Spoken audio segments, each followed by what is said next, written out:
Glass rod, okay, ये भी है ग्लास रॉड। अब जो उस टाइम पे साइंटिस्ट थे उन्होंने कुछ एक्सपेरिमेंट्स किए। उन्होंने क्या किया, इस ग्लास रॉड को वुल के साथ क्या किया, रब किया, और इस ग्लास रॉड को वुल सिल्क के साथ रब किया, ओके। उसके बाद इन्होंने क्या किया, इन दोनों ग्लास रॉड को पास में लेकर आए, ओके। जब इन ग्लास रॉड्स को पास में लेकर आए तो उन्होंने ये ऑब्ज़र्व किया कि ये तो भैया दोनों रिपेल कर रहे हैं। सिमिलरली एक और उन्होंने एक्सपेरिमेंट किया, ये है प्लास्टिक रॉड, ये भी है प्लास्टिक रॉड। इसको उन्होंने क्या किया, कैट का जो फर होता है ना उससे रब किया। जब कैट के फर से इसको रब किया और इसको भी कैट के फर से रब किया, जब इनको पास में लेकर आए, ओके, जब इनको पास में लेकर आए तो इन्होंने भी क्या प्रॉपर्टी दिखाई, रिपेल किया, ओके।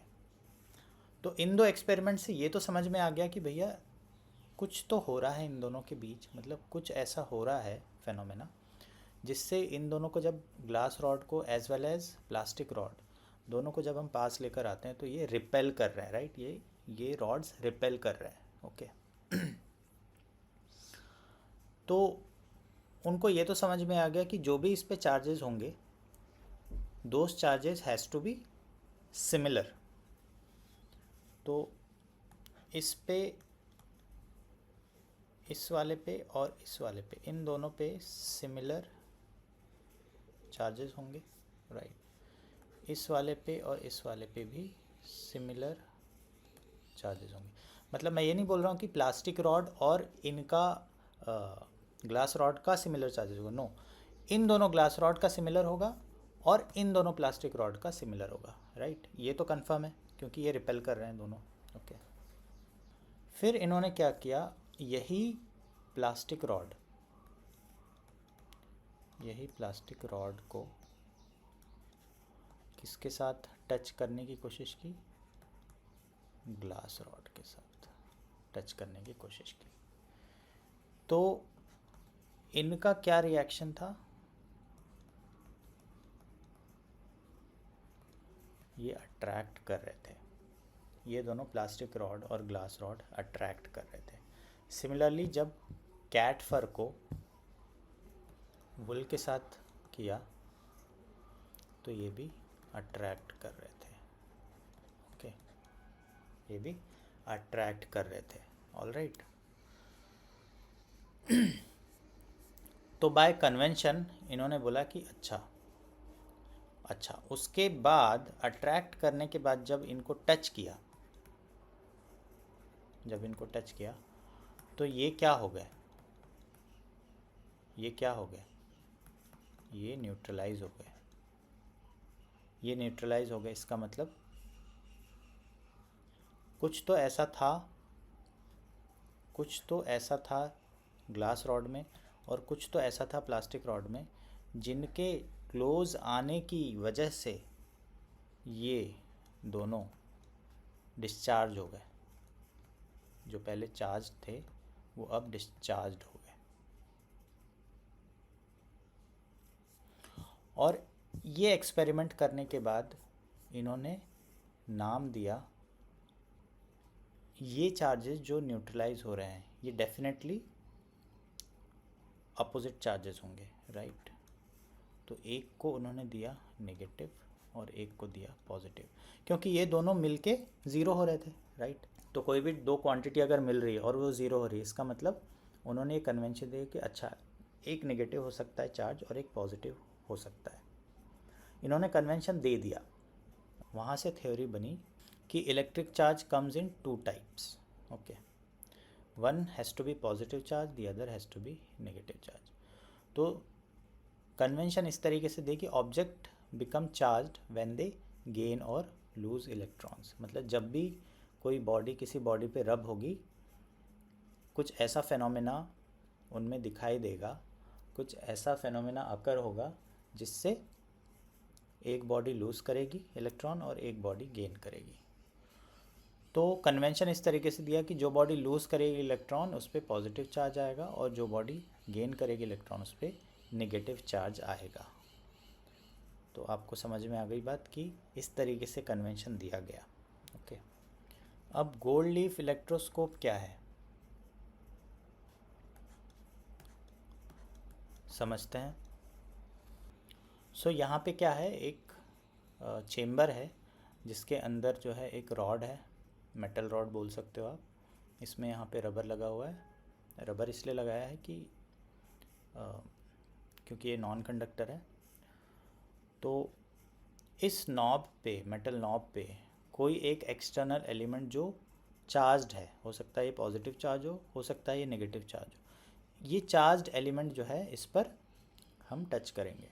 ओके, तो जैसे ही ये टच करेंगे ये जो इलेक्ट्रॉन्स है वो आगे बढ़ेंगे। ओके, क्योंकि ये मेटल रॉड है और नीचे में है गोल्ड लीफ, दो बहुत पतले पतले गोल्ड लीफ है। ओके, जो इस तरीके से बने हुए हैं। Let me just give an idea.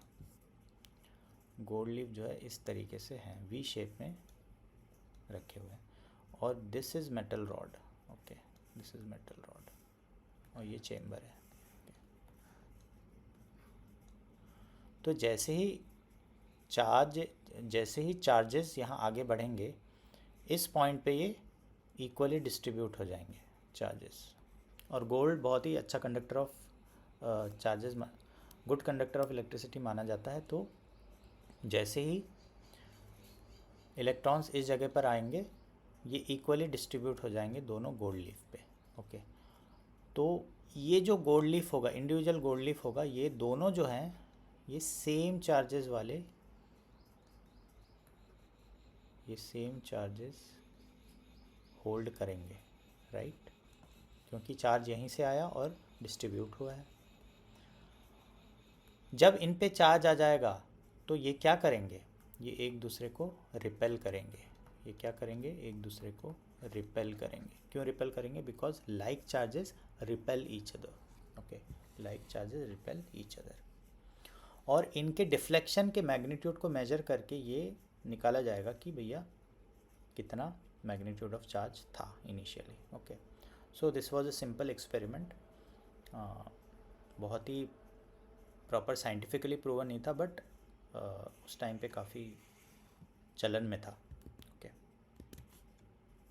Now let's talk about conductors and insulators. समझना क्या होता है conductor.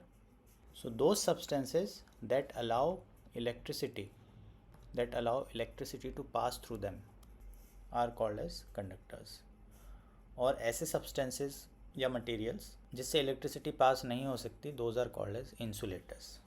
Now let's talk about basic properties of electric charge. So the first property is additivity. क्या होता है एडिटिविटी? चार्जेस को आप add कर सकते हो, right. For example there are n equal charges. Okay, अगर one charge is q, then other charges are q plus q plus q etcetera.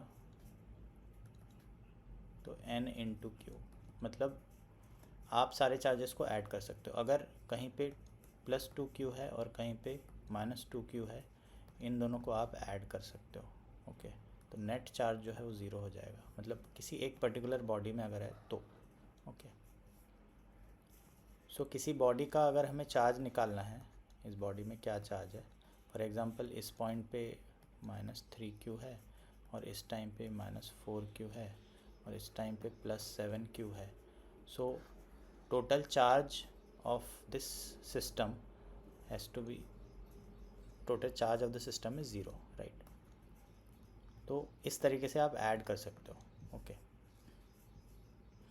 Charges का कोई डायरेक्शन नहीं होता, it means that these are scalar quantity, just like mass, charges are also scalar quantity, right. Second property is conservation of charge. So conservation of charge बोलता है charges can neither be created nor be destroyed, it can just be transferred from one body to another. Okay, तो अगर एक body ये है ए और दूसरी body हमारे पास बी है, ओके, तो अगर बॉडी ए से कुछ इलेक्ट्रॉन्स जाते हैं यहाँ पे, ओके, तो बी में आ जाएगा नेगेटिव चार्ज और ए में आ जाएगा positive charge. Okay, but as a whole इस सिस्टम का, अगर ए और बी एक सिस्टम माने, तो इस पे नेट चार्ज जो है वो ज़ीरो होगा, neutral. Okay, this is called as conservation of charge. Charges कभी बनाए नहीं जा सकते, चार्जेस को कभी डिस्ट्रॉय नहीं कर सकते. Charges can be transferred from one place to another और one body to another. Okay, third is quantization of charge. क्या होता है क्वांटाइजेशन? समझना, किसी भी बॉडी पे जो चार्ज होगा, ओके, किसी भी बॉडी पे जो चार्ज होगा वो multiple of charge on one electron होगा, n into charge on one electron. तो वन इलेक्ट्रॉन पे कितना चार्ज होता है? That is 1.6 into 10⁻⁻19 coulomb. Okay, तो जब भी किसी बॉडी पे हमें चार्ज निकालना होगा, that has to be in multiples of this. Okay, this is called as quantization of charge. It means that smallest unit of charge is this smallest unit. So smallest unit of charge is charge on one electron. All right, so अब एक example करते हैं. Let's say ये एक body है, okay, example 1. इससे दूसरी body में इलेक्ट्रॉन्स फ्लो हो रहे हैं, ओके, और किस रेट पे हो रहे हैं? 10⁻⁹ इलेक्ट्रॉन्स पर सेकेंड के स्पीड से बॉडी ए से बॉडी बी में जा रहे हैं. हमें क्या फाइंड आउट करना है? इस बॉडी पे 1 कूलम चार्ज, इस बॉडी पे हमें 1 कूलम चार्ज डेवलप करना है, ओके, तो हमें कितना टाइम लगेगा? तो हमें टाइम कितना लगेगा ये हमें फाइंड आउट करना है. सो हम कैसे निकालेंगे? तो सबसे पहले तो हम ये देखेंगे कि 1 कूलम चार्ज में टोटल इलेक्ट्रॉन्स कितने होते हैं. जो इलेक्ट्रॉन्स फ्लो हो रहे हैं, तो जैसे जैसे इलेक्ट्रॉन्स फ्लो होंगे तो हमें तो 1 कूलम बनाना ना. तो अगर हमें पता है कि 1 कूलम चार्ज में कितने इलेक्ट्रॉन्स होने चाहिए, मतलब 1 कूलम चार्ज बनाने के लिए हमें कितने इलेक्ट्रॉन्स चाहिए बॉडी ए से बॉडी बी में, तो वो हमें निकालना पड़ेगा. और 10⁹ इलेक्ट्रॉन्स पर सेकेंड आ रहे हैं, तो उसको हमें कैलकुलेट करना पड़ेगा कि कितने बार ये आए, कितने सेकंड लगेंगे इसको, इतने इलेक्ट्रॉन्स को आने में, राइट. यहाँ से हम कैलकुलेट करते हैं कि 1 इलेक्ट्रॉन में, राइट, देखना 1 इलेक्ट्रॉन में कितने कूलम्स होते हैं. ओके, तो 1 इलेक्ट्रॉन में 1.6 इंटू 10⁻⁻19 कूलम्स होते हैं. अब इसको हमें बनाना है 1, ओके, इसको हमें बनाना है 1. तो 1 कूलम बनाने के लिए हमें कितने इलेक्ट्रॉन्स लगेंगे, राइट. 1 कूलम बनाने के लिए हमें कितने इलेक्ट्रॉन्स लगेंगे, तो यहाँ से कैलकुलेट करते हैं क्रॉस मल्टीप्लिकेशन में. ओके, तो x will be equal to, ये ऊपर चला जाएगा, ये नीचे आ जाएगा. So 1 coulomb divided by 1.6 into 10⁻⁻19 coulomb. Okay, तो कूलम से कूलम गया, तो इसको आप कैलकुलेट करेंगे तो ये आ जाएगा 10⁻⁹ डिवाइडेड बाय 1.6. इतने इलेक्ट्रॉन्स होंगे मेरे 1 कूलम चार्ज में. तो मुझे इतने ही इलेक्ट्रॉन्स चाहिए ना भाई. किस चीज़ के लिए? बॉडी बी को चार्ज करने के लिए. कितना चार्ज? 1 कूलम. समझना, अब 10⁻⁹ इलेक्ट्रॉन्स तो आ रहे हैं, पर मुझे कितने इलेक्ट्रॉन्स चाहिए? 10⁻19 डिवाइडेड बाय 1.6 इलेक्ट्रॉन चाहिए। इसको आप कैलकुलेट कर सकते हो, ये आ जाएगा 16 6 97 6.4 इंटू 10⁻। इतने इलेक्ट्रॉन्स मुझे चाहिए एक कूलम बनाने के लिए। तो मैं क्या करूँगा भाई, मेरे पास तो 1 सेकेंड में 10⁻9 ही आ रहे हैं, तो 1 सेकेंड में 1 सेकेंड में 10⁻9 आ रहे हैं, तो x टाइम में मुझे कितने चाहिए, इतने चाहिए 6.4 इंटू 10⁻18। ओके, तो x क्या आ जाएगा, डिवाइड करो। So x will be equal to 6.4 into 10⁻18 divided by 10⁻9। तो ये आ जाएगा 6.4 इंटू 10⁻9 सेकेंड्स। ओके, सेकेंड्स में आया भाई, 10⁻9 पर सेकेंड आ रहा है 1 सेकेंड में। तो इसको आप कन्वर्ट कर सकते हो, घंटों में कन्वर्ट करो, दिन में कन्वर्ट करो और ईयर में भी कन्वर्ट कर सकते हो। तो क्या करोगे, सेकेंड्स को मिनट में कन्वर्ट करोगे तो पहले इससे किससे डिवाइड करोगे, 60 से डिवाइड करोगे, क्योंकि 1 minute is equal to 60 seconds. फिर अगर घंटे में कन्वर्ट करना है तो फिर से 60 से डिवाइड करोगे, क्योंकि 1 hour is equal to 60 minutes. अब ये हो गया घंटे में कन्वर्ट, HR।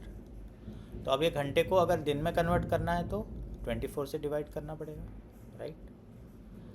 अब ये हो गया दिन, डेज, इतने डेज हो गए। अब इतने डेज को अगर ईयर में कन्वर्ट करना है तो 365 से डिवाइड करना पड़ेगा, ये अब आ जाएगा हमारा ईयर।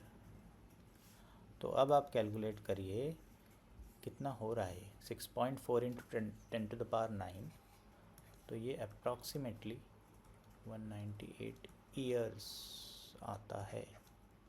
तो आप समझ सकते हो कि अगर 10⁻9 इलेक्ट्रॉन्स एक बॉडी से दूसरी बॉडी में जा रहे हैं, तो बॉडी बी में 1 कूलम चार्ज डेवलप होने में कितना टाइम लग रहा है, 200 साल लग रहे हैं। Can you imagine how big is this 1 coulomb? Can you imagine? 1 coulomb बहुत बड़ी यूनिट है यार, 1 coulomb is very big unit, very big. तो हम लोग क्या करते हैं, हमारे डे टू डे कैलकुलेशंस में हम माइक्रो कूलम्स में बात करते हैं, और माइक्रो कूलम्स होता है 10⁻⁻6 कूलम। तो जब भी हम नॉर्मल कैलकुलेशंस कर रहे हैं, ओके, तो हम लोग डील करते हैं माइक्रो कूलम्स में, that is 10⁻⁻6 coulomb. Now let's understand what is Coulomb's law. तो कूलम्स लॉ समझने से पहले मैं आपको थोड़ा सा बताना चाहूँगा कि पॉइंट चार्ज क्या होता है। Okay, what is point charge, और हम क्यों पॉइंट चार्ज को कंसिडरेशन में लेते हैं। तो पॉइंट चार्ज क्या होता है, फॉर एग्ज़ाम्पल ये मेरा चार्ज A है, ओके, और ये मेरा चार्ज B है, ओके। सो मैं क्या करूँगा, A और कूलम्स लॉ बेसिकली क्या बोलता है कि इनके बीच का फोर्स, इनके बीच का अट्रैक्टिव या रिपल्सिव फोर्स, ओके, इनके बीच का अट्रैक्टिव या रिपल्सिव फोर्स इनके डिस्टेंस पे डिपेंड करता है। पर किस तरीके से डिपेंड करता है वो मैं आपको बताऊंगा। पॉइंट चार्ज वो होता है जब बॉडी का रेडियस या डाया या size, okay, body size is less than separation between them, okay। मतलब अगर दो बॉडी में कंसिडर कर रहा हूँ, बॉडी A और बॉडी B, तो इसका जो साइज़ है, साइज़ बोलो या डाया बोलो या रेडियस बोलो, ओके, पॉइंट चार्ज के लिए सब कुछ सेम है। तो इसका जो साइज़ होगा वो बहुत छोटा छोटा होगा इन दोनों के बीच का R, इन दोनों के बीच के सेपरेशन पे, ओके। ऐसे केस में सो कूलम्स लॉ का ये लिमिटेशन है, मतलब this is limitation. Point charge होना चाहिए, नहीं तो नहीं चलेगा कूलम्स लॉ, ओके। तो क्या बोलता है, जो फोर्स है दोनों बॉडी के बीच का, रिपल्सिव भी हो सकता है और अट्रैक्टिव भी हो सकता है। जैसे हमने देखा like charges repel each other and unlike charges attract each other. तो जो फोर्स होगा, force is directly proportional to the product of charges and inversely proportional to square of distance between these two charges, such that this distance r is greater than size of the charges। ये scene है। Researchers ने research किया, experiments किया और एक quantity लाई, एक constant लाया k। जब ये कांस्टेंट इक्वेशन में आया, इन दोनों के चार्जेस के बीच का जो फोर्स है उसकी हमें डेफिनेशन मिली। ओके, या हमें बोलो फॉर्मूला मिला। तो ये लॉ जो है कूलम ने कैसे निकाला? Through his experiments with the help of torsion balance. Okay, अगर आपको टॉर्जन बैलेंस के बारे में और भी चीज़ जानना है और डिटेल में ये पता करना है कि कूलम ने किस तरीके से ये एक्सपेरिमेंट किया, please let me know in the comment section. I will create a detailed video of this. Okay, आगे बढ़ते हैं।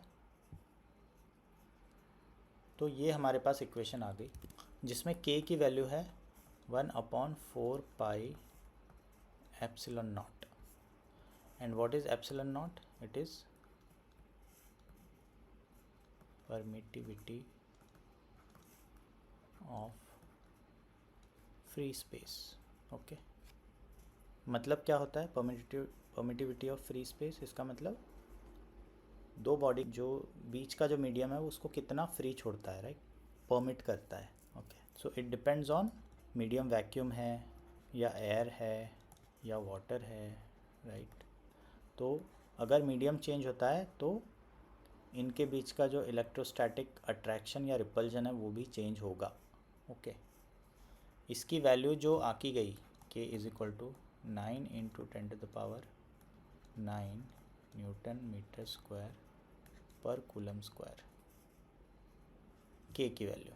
ओके, और एप्सिलॉन नॉट की वैल्यू 8.85 इंटू 10⁻⁻12 कूलम स्क्वायर पर न्यूटन मीटर स्क्वायर। ओके, ये सिंपल फार्मूले से आप निकाल सकते हो, न्यूटन मीटर स्क्वायर हो या कूलम स्क्वायर है। सो Q1 Q2 से आ गया कूलम स्क्वायर और R स्क्वायर से अपॉन मीटर स्क्वायर। ओके, और फोर्स का हो गया न्यूटन। तो K की यूनिट हो जाएगी न्यूटन इंटू मीटर स्क्वायर पर कूलम स्क्वायर। ये आप इजीली निकाल सकते हो इसकी यूनिट। बढ़ते हैं आगे। तो गाइज, एक बहुत ही अच्छा इंटरेस्टिंग क्वेश्चन मैं आपको समझाना चाहता हूँ यहाँ पे। सो समझना, ये जो बॉडीज़ है A और B, ये पॉजिटिवली चार्ज्ड है। ओके, इक्वल चार्जेस इसमें और इक्वल सेम मेटल है और रेडियस भी।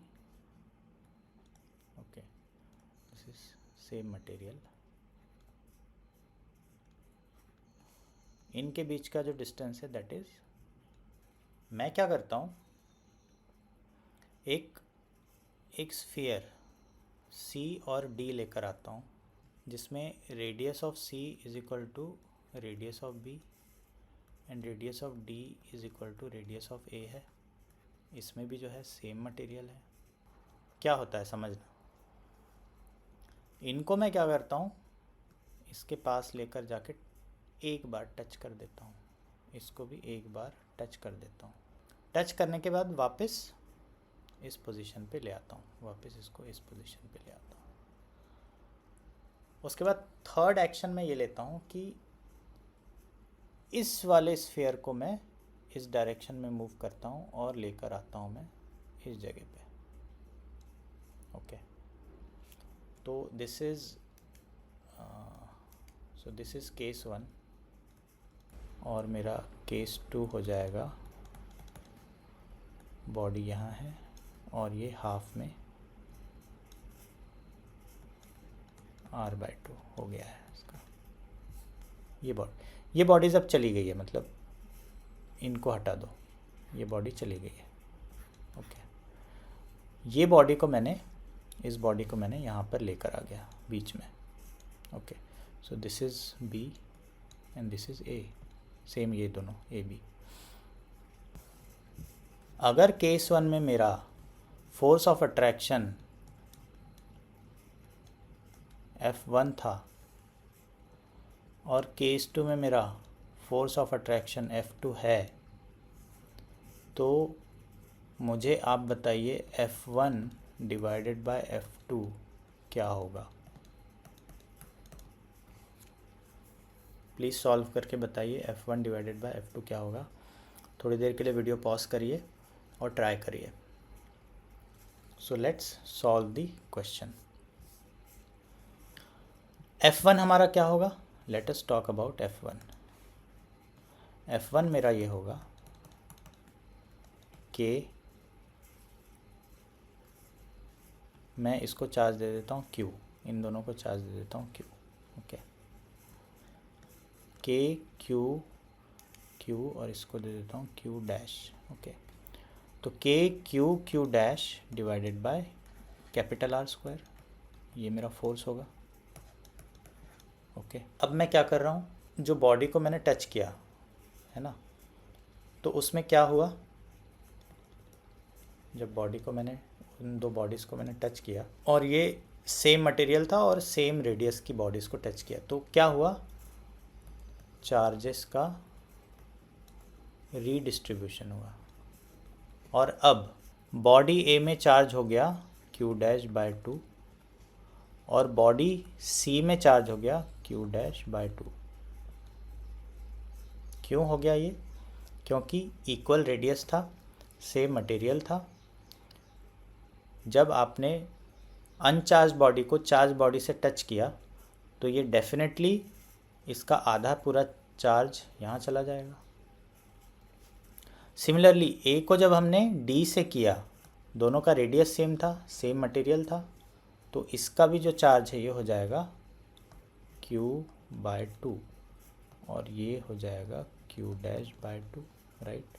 और इसमें चला जाएगा Q बाय 2 डी में, क्योंकि A और D बराबर है, राइट। तो फाइनली क्या हुआ, F1 मेरा ये आया था। Let us calculate F2। F2 क्या हो जाएगा, K Q by 2 into Q dash by 2, right. अभी इन दोनों, इस पर आधा आधा चार्ज उन C और D स्फीयर ने ले लिया, तो इन पे आधा आधा चार्ज बचा डिवाइडेड बाय R स्क्वायर।